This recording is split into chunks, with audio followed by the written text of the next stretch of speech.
bom dia a todos os que aqui se encontram, mais uma vez, para a alegria e honra minha, bem como para aqueles que nos assistem pela rede informática.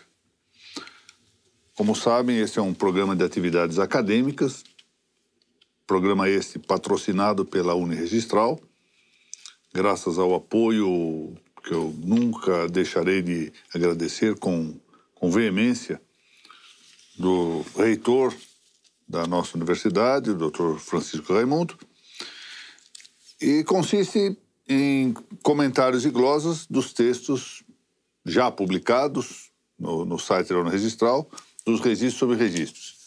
Esses textos, como também todos sabem, já deram ensejo a um primeiro tomo da série, Registro sobre Registros. Deram ensejo também a um segundo tomo, que está, acredito que em 20 dias já estará fisicamente à nossa disposição, está em pré-venda no site da editora Primos. E já aqui estamos prestes a ingressar nos comentários e glosas correspondentes aos textos do terceiro tomo, porque a publicação já chegou ao número 95, e a aula de hoje é de número 78. É já um material bastante vasto. 76, é verdade, é problema dos óculos. Quero inicialmente aqui fazer uma indicação, preito pelo decesso, pela morte do desembargador Francisco Salles Neto, que foi corregedor-geral da Justiça do Ceará. Eu não tive a felicidade de conhecê-lo pessoalmente, mas conheceu-o bem e dele fala muitíssimo bem a nossa estimada amiga, a doutora Margarete Maia.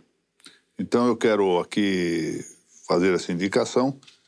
Ou seja, dor de amigo é dor que se comparte. Então, esse é o motivo pelo qual eu faço essa indicação, que, enfim, como humanamente a morte não se conforta, não há palavras humanas que confortem a morte, mas a solidariedade na tristeza ajuda um pouco a mitigá-la, a debilitá-la um pouco. Então, que seja assim. Faremos os sorteios habituais dos livros ao final da nossa exposição.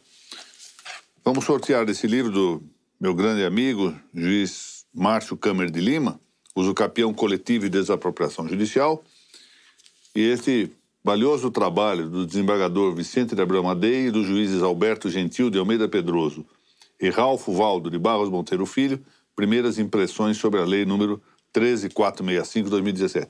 Esses livros serão sorteados para aqueles que estejam inscritos na base da EAD, Educação à Distância, da Uniregistral. Essa inscrição é gratuita, com a condição de que tenham assistido a ao menos 4 aulas das nossas exposições.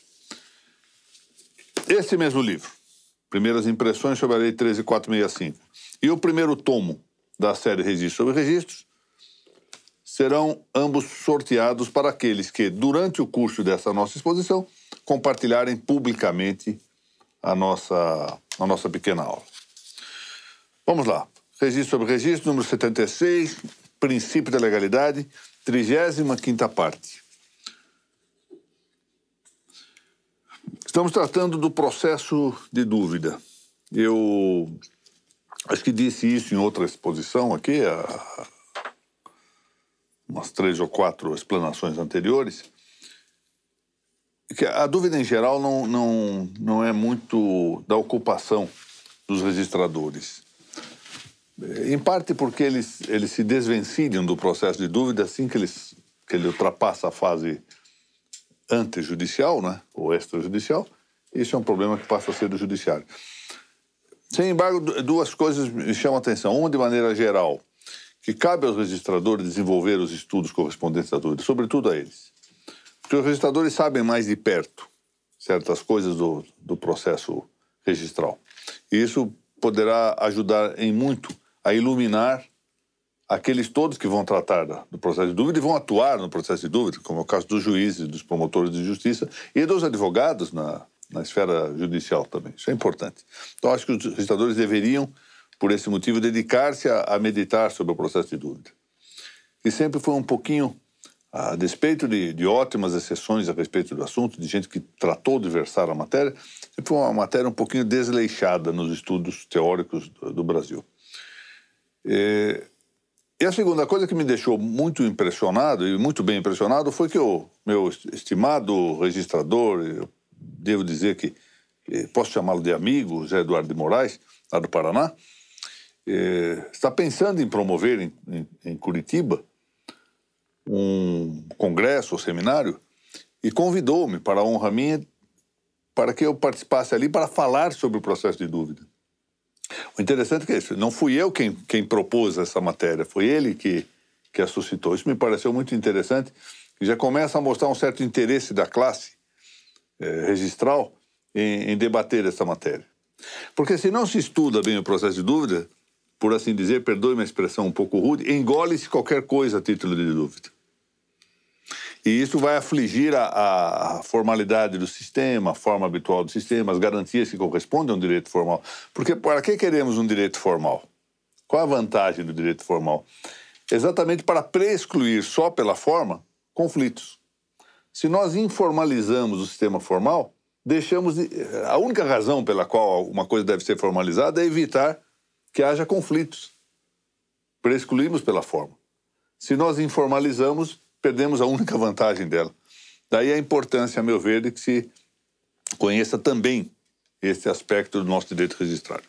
Mas vamos aqui à matéria, prosseguindo. Eu lhes dizia que a dúvida registral é essencialmente um processo documentário. Isso quer dizer processo com prova pré-constituída. O caso típico de processo com prova pré-constituída no direito brasileiro, que é domínio de todos, é o mandado de segurança. O direito líquido e certo é exatamente a demonstração do fato documentariamente. Não é possível fazer prova testemunhal, coleta de declarações de pessoas, perícias, etc. Ou seja, processo documentário é isso, é um processo assentado em um documento. E com prova pré-constituída, não só documental, mas pré-constituída. Ela tem que estar antecipadamente, essa matéria probatória, ou seja, a instrumentação probatória já deve estar pronta no momento da suscitação da dúvida. E prova pré-constituída perante o próprio registrador, ou seja, não é uma prova pré-constituída que vai apresentar-se em juízo. E aqui, por que essa distinção parece-me importante?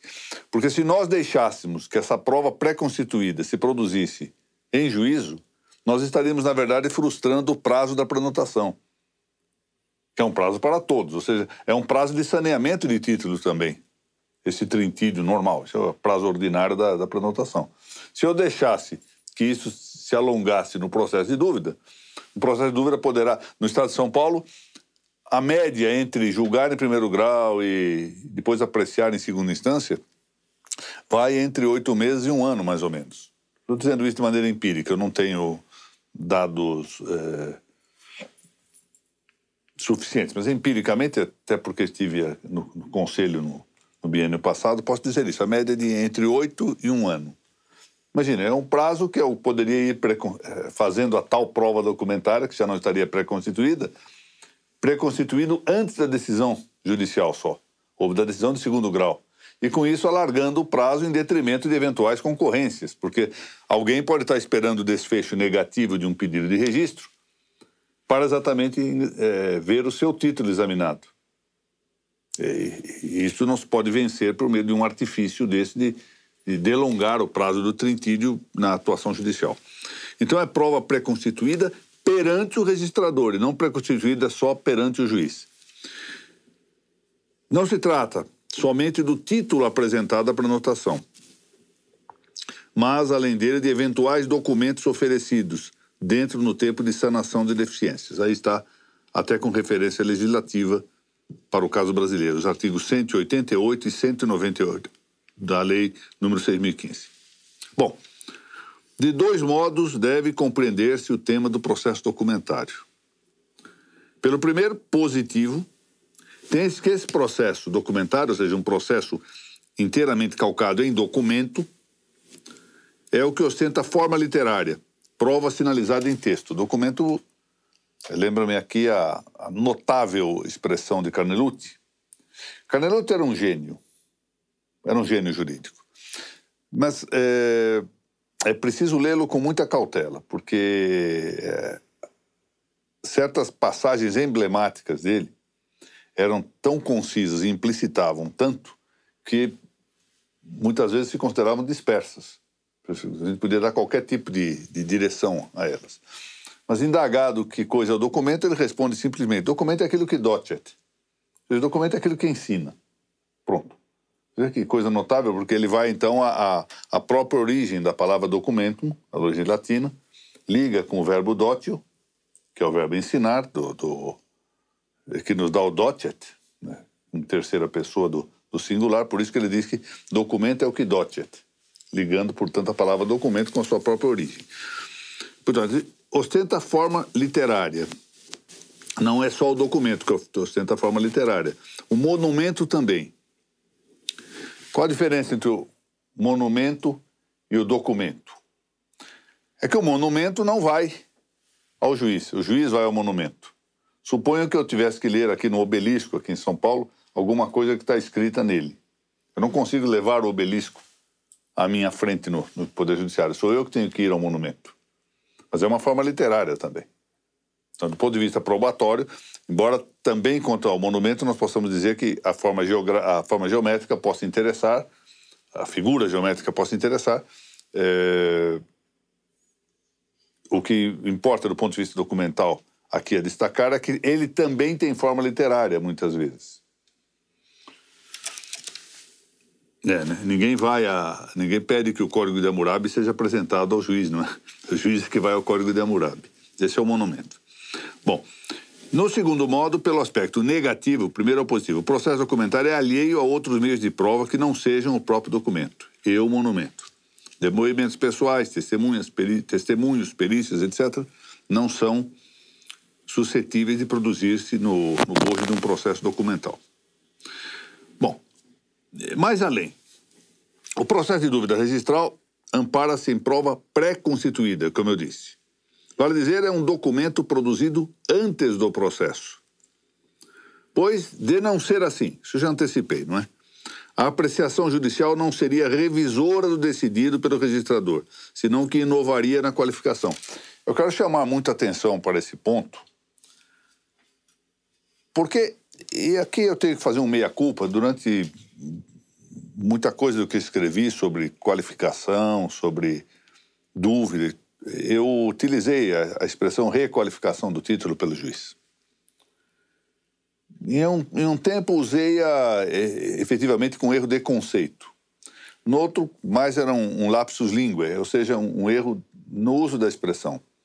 Erro esse consistente em afirmar-se que o juiz dos registros requalifique o título em ordem de inscrição. O juiz não requalifica, ele não tem competência qualificadora. O que ele faz é rever, sob o ângulo da legalidade, a qualificação realizada pelo registrador. Porque o óbice é naquele caso em que o juiz de ofício considera algo que impeça o registro, em matéria que não foi indicada pelo registrador. Mas aqui a saída, ou a resposta, melhor do que saída, que daria a impressão de um artifício, não. A resposta está em que o juiz se comporta à maneira de um custódio da legalidade naquilo que interessa ao público. Mas ele não faz a mesma defesa naquilo que interessa ao interessado, ao solicitante do registro. Isso é um problema do solicitante, que é um interesse particular, ao passo que o juiz, na negativa, atua como em defesa do interesse público. Portanto, a competência judicial é de rever, ou seja, uma competência revisora.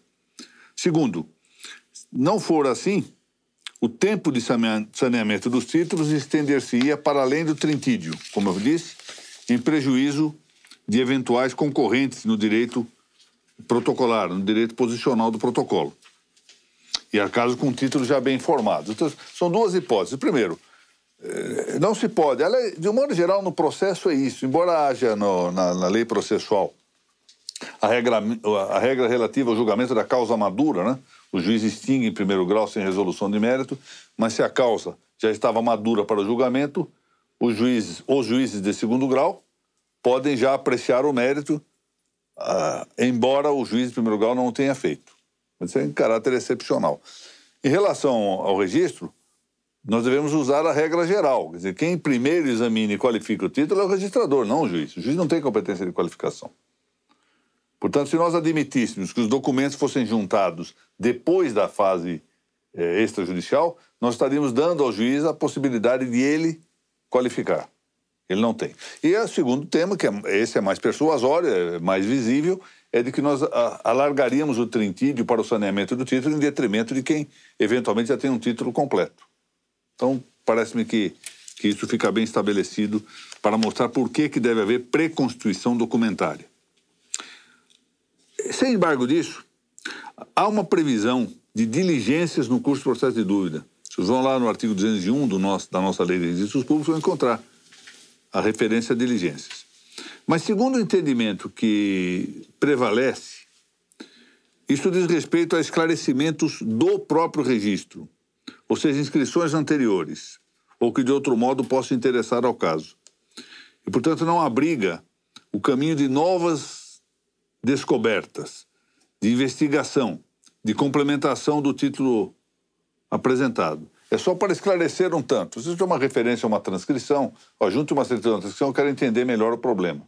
Ou um outro registro que está mencionado e que não aparece documentado. Mas é pesquisa de registro. O complemento documental extemporâneo, ou seja, fora do tempo, tanto que se entenda útil ao desfecho da dúvida, interdita a apreciação e a decisão da mesma dúvida, que, portanto, há de julgar-se prejudicada.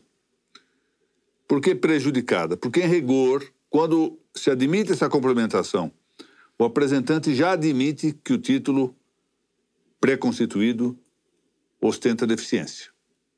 Se ele admite que precisa complementar no processo de dúvida, é porque ele admite que estava mesmo deficiente. E, portanto, a dúvida deve ser julgada prejudicada. Se diversamente o complemento for irrelevante, nada impede, entretanto, que se conheça e julgue a dúvida, com base nos elementos úteis constantes dos autos. É a utilização do consagrado aforismo utile per inutile non viciatur, ou seja, o útil não é viciado pelo inútil. Junto um documento absolutamente irrelevante, isso não tem. Ou seja, não é uma coisa formalizada.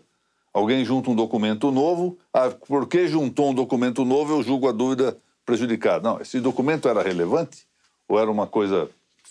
Imaginemos o seguinte, eu peço para registrar um compromisso de compra e venda, o registrador nega por A, por B, o processo vai a julgamento, na hora que ele vai a processo de dúvida, perante o juiz, o solicitante junta uma certidão de que é sócio do Esporte Clube Corinthians Paulista, em homenagem ao Conde. Isso é absolutamente irrelevante, embora nobre, nós reconhecemos a nobreza disso, mas enfim, irrelevante para o desfecho do processo de dúvida. Bom, só a juntada desse documento não prejudica a dúvida. É preciso que o documento juntado tem que ter relevância para o desfecho. Muito bem. Ao tempo do Código de Processo Civil anterior, de 73, o grande Código Buzaide, preponderou o entendimento de que não precludiam. Eu queria aqui fazer uma defesa da minha posição. Eu uso muito o verbo precludir, que não é muito utilizado aqui no Brasil. Nós não temos um verbo, uma palavra só, para significar a preclusão. É a razão pela qual eu, quando tenho que usar no participio passado uma referência à preclusão, eu não uso precluso, que parece que é razoável que se use. Eu prefiro usar precludido, porque eu uso o verbo precludir. Mas, enfim, de que não precludiam as decisões incidentais ou interlocutórias no processo de dúvida, salvo as posteriores à prolação de sentença. É claro, se não há recurso, se não cabe recurso incidental, as questões não podem precludir, não pode ser objeto de preclusão.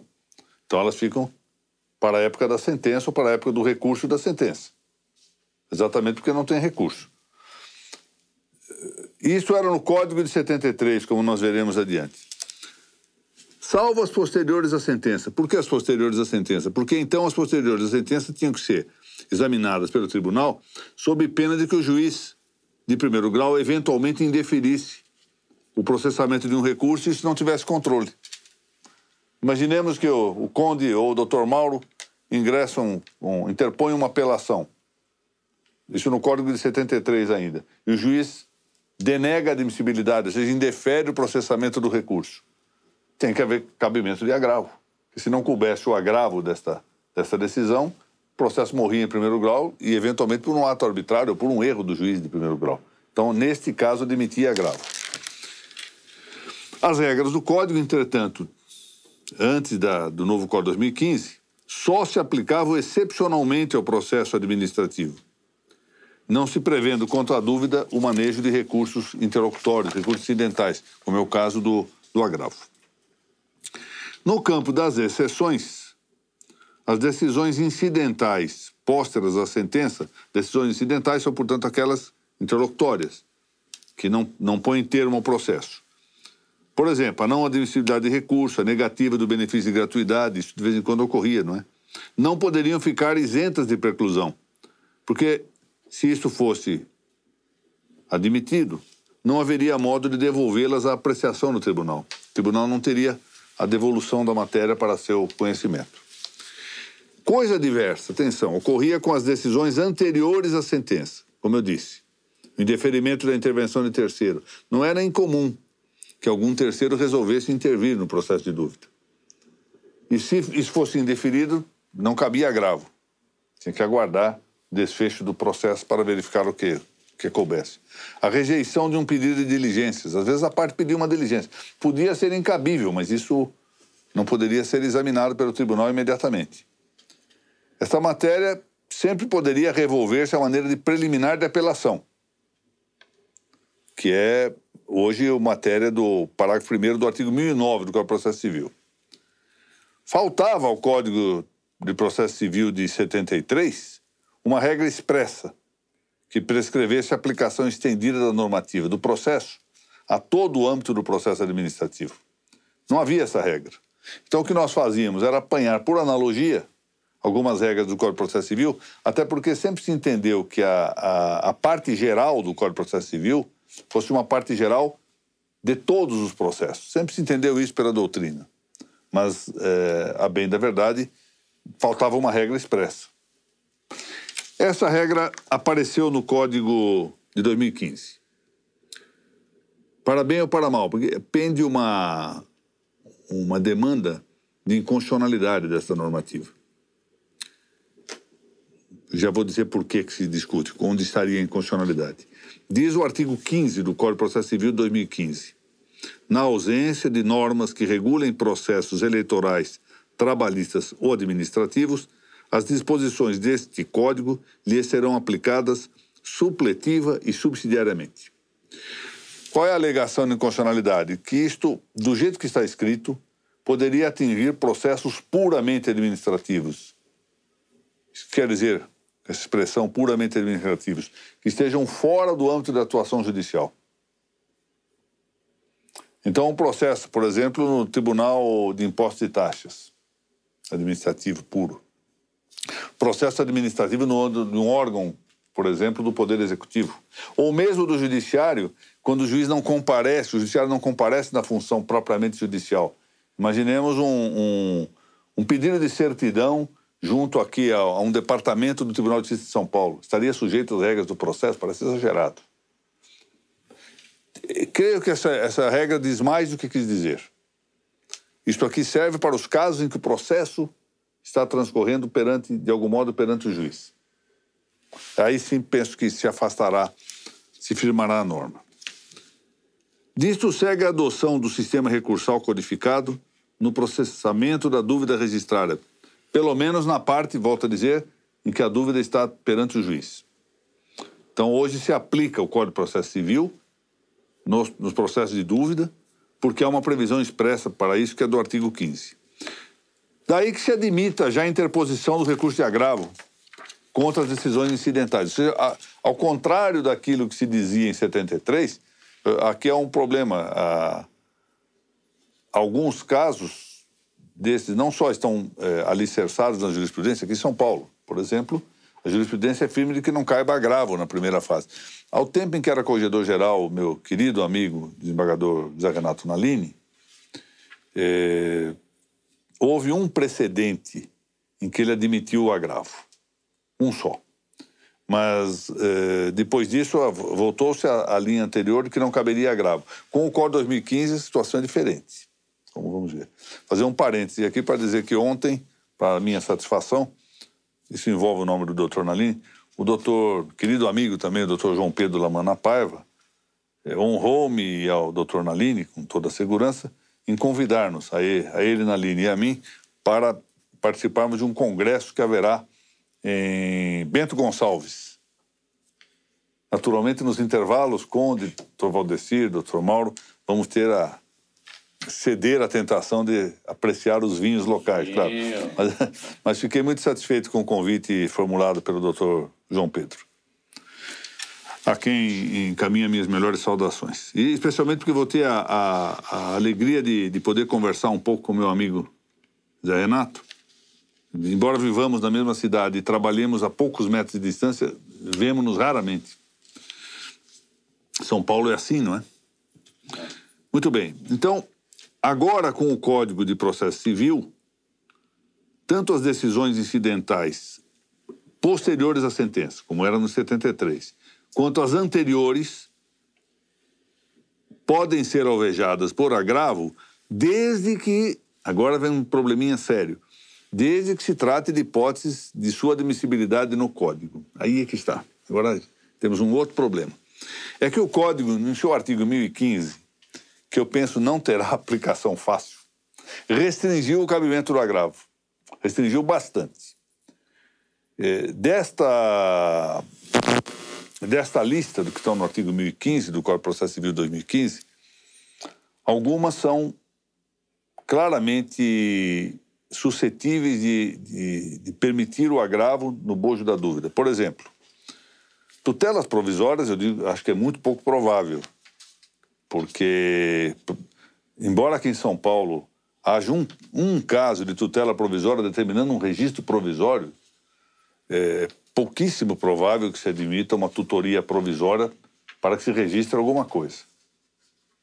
Então, mas, enfim, pode haver uma negativa de tutela provisória. Alguém entra com processo de dúvida e peça de imediato que o juiz faça uma tutela de urgência para o registro. E, ao negar-se, ele agrava para que o tribunal aprecie prontamente. Mas, teoricamente, é possível.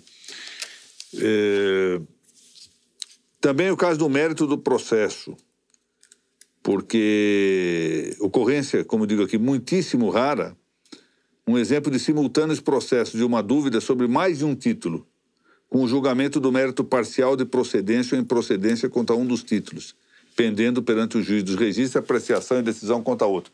Pode ser raríssimo, é mais escolar do que outra coisa. Imaginemos que o doutor Mauro apresente lá no cartório do doutor Valdecir 2 títulos sequencialmente. Tomam 2 números de ordem no protocolo, o doutor Valdecir faz uma nota devolutiva, repete essa nota devolutiva, porque os 2 títulos, aqui na nossa hipótese, são equivalentes, muito similares, e o doutor Mauro, então, requer a citação de dúvida sobre os 2.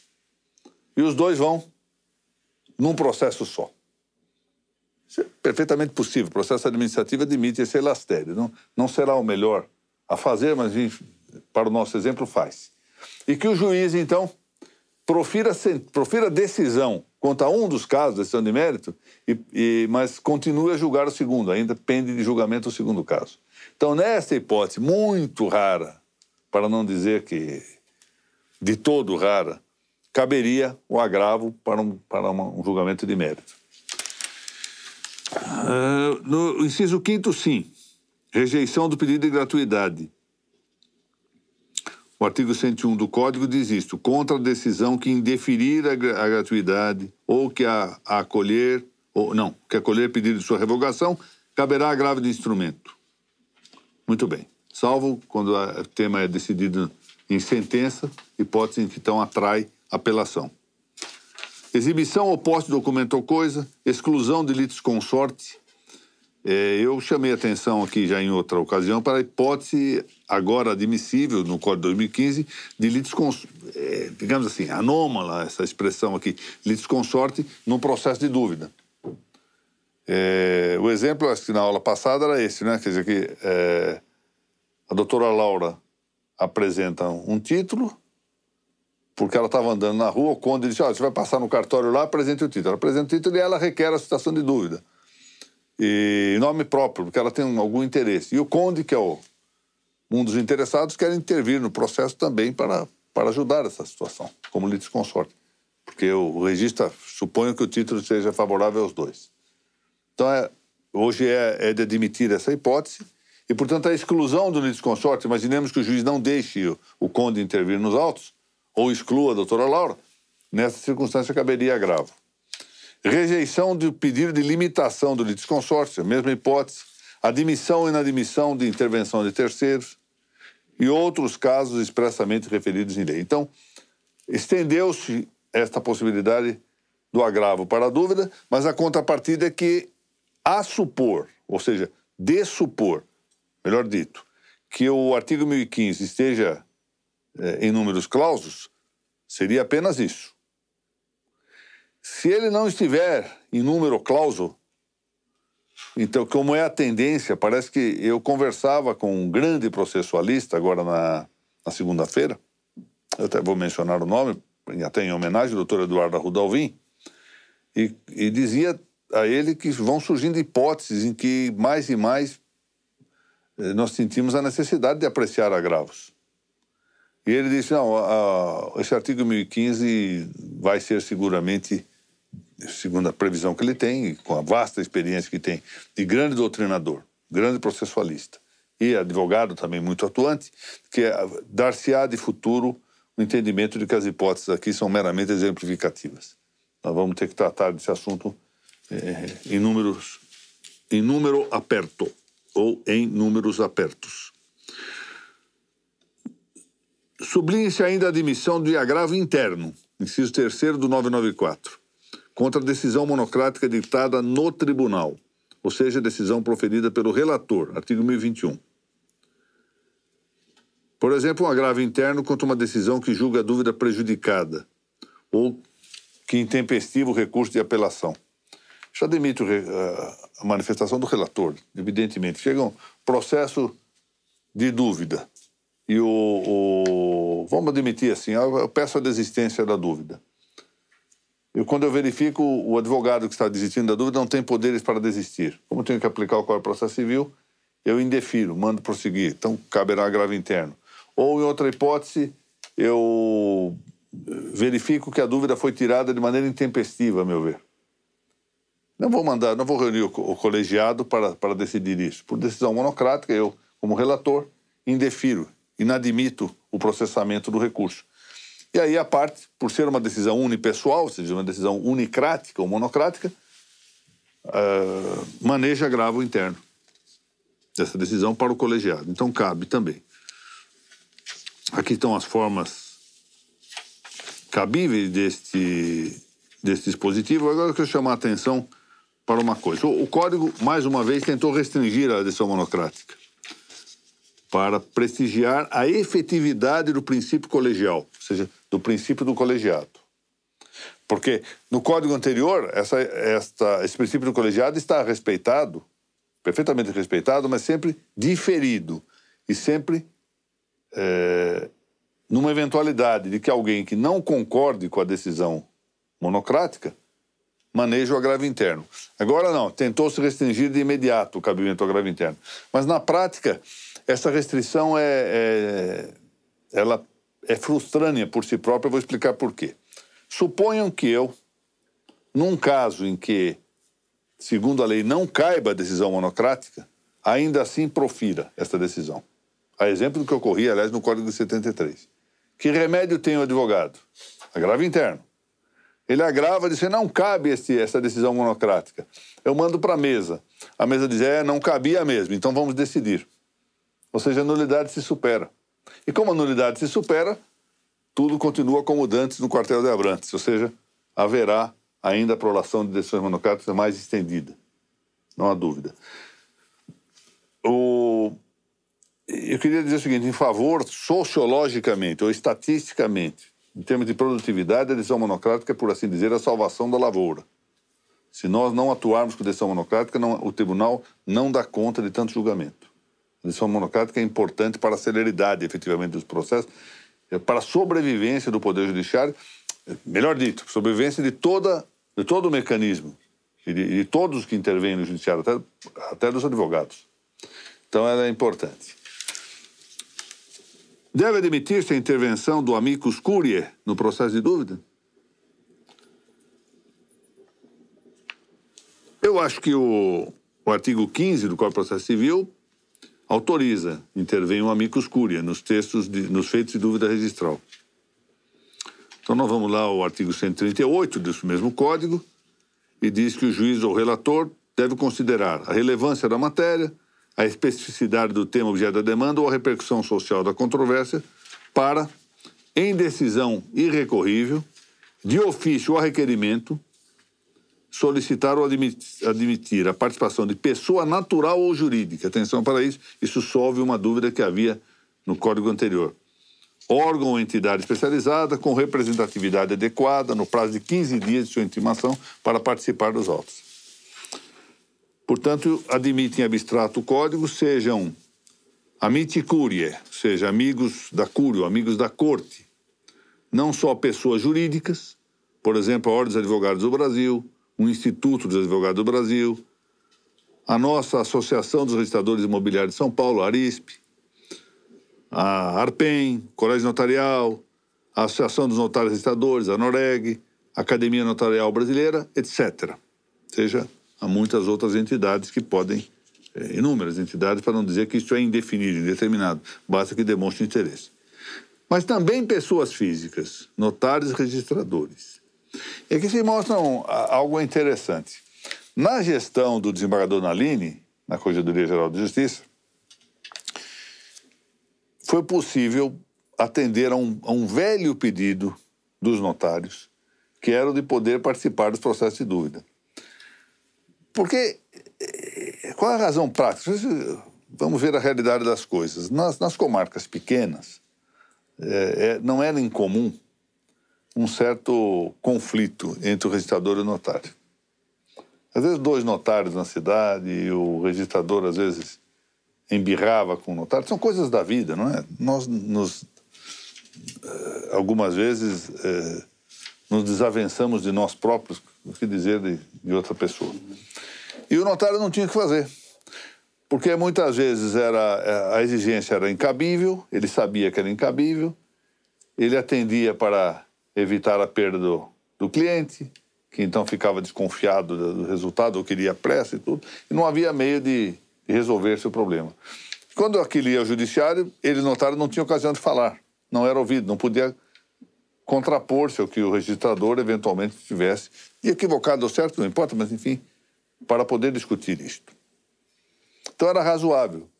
E eu me lembro que vieram procurar-me, dizer-me disso, e eu mesmo numa conversa que tive com o desembargador Nalini, o pedido estava sendo feito a ele, me consultou sobre o que eu achava, e eu disse que era muito favorável a isto. E ele, então, não sei se bem ou mal, porque no meu entendimento o mal é quanto a fazer constar das normas de serviço. O meu entendimento é que ele, num determinado processo, deveria dizer isto, convidar alguém para participar como amicus curiae, estabelecia um sistema por ato concreto num processo. Mas ele preferiu colocar nas normas de serviço e assim o fez. E aí não houve nenhum caso de intervenção. Os notários não intervieram. Não se deu oportunidade. Então, perdeu-se aqui uma oportunidade que me parecia muito boa do ponto de vista de revisão da jurisprudência pretoriana com a presença dos notários. É uma outra perspectiva. O notário vê as coisas por uma perspectiva diversa do registrador. Seria muito interessante que o judiciário considerasse as duas posições. São funções distintas e que têm aspectos, perspectivas diferentes e interessantes para trazer ao judiciário. Mas, enfim, tem sido muito raro que se observe essa intervenção. Volto a dizer, aqui em São Paulo, depois da autorização, não houve um único caso. Mas está aí, a possibilidade existe. Bem, vamos então aos sorteios dos livros. Eu queria lembrar-lhes que deve em breve sair aqui Saiu o gabarito, não é? De breve nós vamos ter... Tem gente adivinhando nota de corte, existem profetas de nota de corte, etc. Ontem eu me divertia com uma das mais competentes estudantes e estudiosas já do nosso direito registral, dizendo que até mesmo a margem de erro. Se não basta... Virou uma espécie de pesquisa, né? É tanto, mas margem de erro tanto para cá e para lá, quando na verdade, em rigor, eu fiz parte de várias comissões de concurso, até mesmo de 2 para magistratura, presidia a do 185, elas vitaliciaram-se na segunda-feira, os grandes magistrados desse concurso, e quando terminou, eu não tinha a menor ideia qual seria a nota de corte.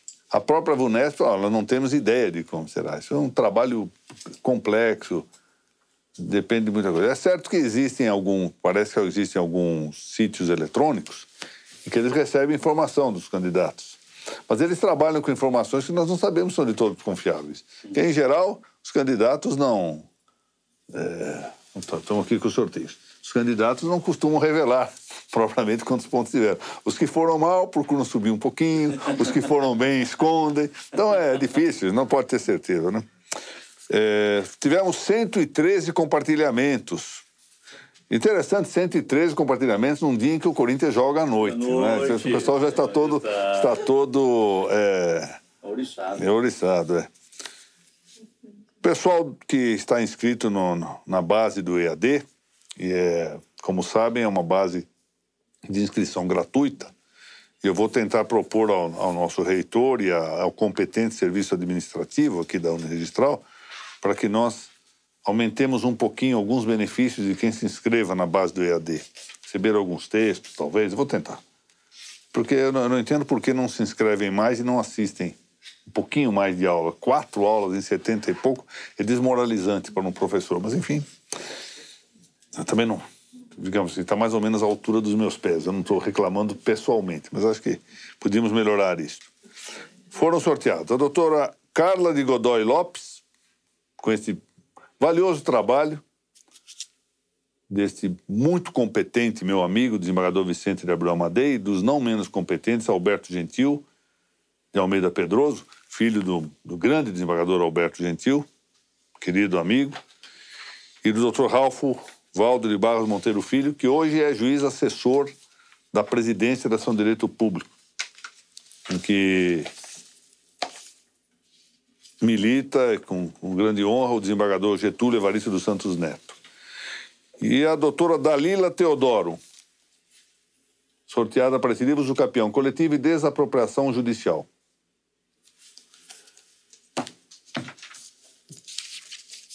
A doutora Patrícia Oliveira é sorteada com esse livro, Registro de Imóveis, Princípios, primeiro tomo da série Registro sobre Registro. Eu vou fazer um parêntese aqui. Semana passada eu comecei a imaginar que diferença havia entre tomo e volume. E aparentemente a coisa não é muito clara. Mas eu preciso consultar, eu sou supervisor da Biblioteca do Tribunal de Justiça e preciso consultar, temos umas bibliotecárias muito competentes. Eu vou consultar a Luciana, que é muito competente, para ver, do ponto de vista científico, qual é a diferença. Mas, aparentemente, o tomo é uma divisão feita pelo próprio autor, ao passo que o volume é divisão feita pelo editor. Talvez seja isso. Vamos ver. Em todo caso, eu chamei de tomo, a editora chamou de tomo, e é tomo e pronto. Tanto faz. E minha querida amiga, a doutora Carolina Fleury Neri, que esteve aqui há 2 semanas, acaba de ser sorteada com esse livro, Primeiras Impressões sobre a Lei 13.465 de 2017. Eu quero agradecer a presença de todos aqui, a atenção que nos dispensaram, aqueles que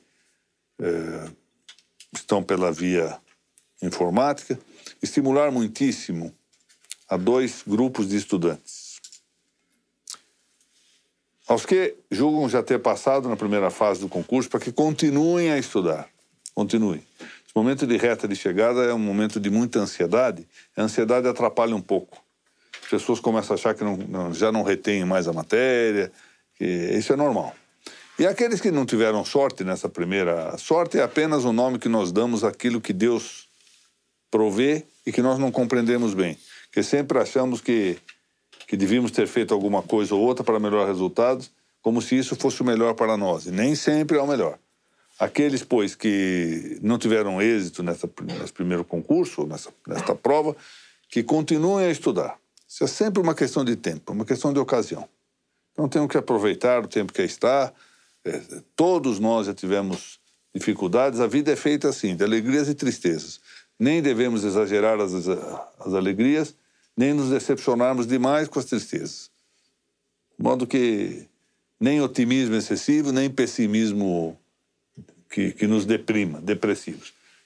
Com cautela, com calma, com confiança em Deus e perseverança. O problema maior é de força de vontade, disciplina, de método, constância, do que de inteligência, que evidentemente aqueles que prestam o concurso têm. E o meu contato com muitos desses candidatos só me tem provado isso. É gente de primeira linha. E que por um motivo ou outro, num concurso ou no outro, pode ali tropeçar e não ter bons resultados. Muito bem, renovo meus agradecimentos ao Dr. Francisco Raimundo, ao nosso valioso corpo técnico que está se esforçando para vencer as dificuldades da nossa internet, e a todos aqueles que nos assistiram aqui presentes e pela rede informática, e se Deus quiser voltamos na próxima semana. Muito obrigado.